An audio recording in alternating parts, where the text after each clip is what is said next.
Mesdames et messieurs, bonjour et bienvenue. Aujourd'hui, nous allons parler des huiles essentielles vésicantes. Cela concerne peu d'huiles essentielles, l'ail, l'oignon, la moutarde, le réfort. Mais cela est une conséquence très importante.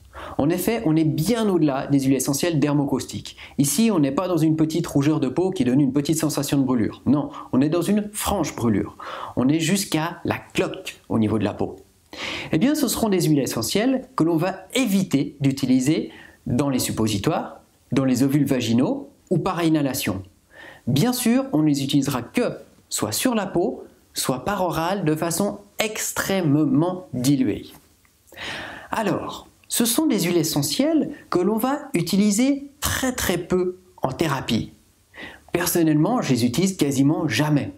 Pourquoi ? Parce que les plantes dont elles sont issues sont tellement riches en huiles essentielles et en quelques autres substances de soins qu'on peut en général se contenter de la plante. Alors pourquoi est-ce qu'on les fabrique ?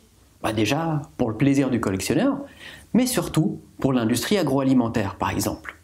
En effet, imaginez un atelier entier avec des gens qui pèlent de l'ail, qui trient de l'ail, qui jettent l'ail qui est un peu vieilli, qui jettent l'ail qui est trop jeune, etc.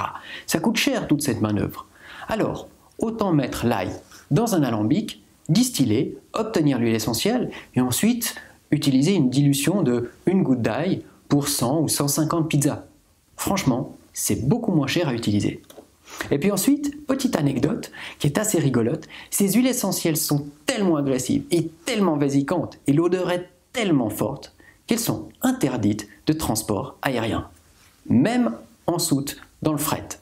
Imaginez au milieu du Pacifique qu'une fiole casse, que ça passe dans le système d'aération de l'avion et c'est tout le monde qui est vraiment mal, pilote compris. On ne veut pas atterrir l'avion au milieu du Pacifique.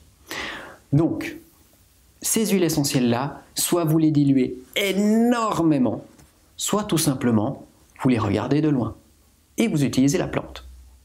Bonne thérapie, bonne journée et à bientôt pour plein d'autres astuces sur nos vidéos et sur aromark.com.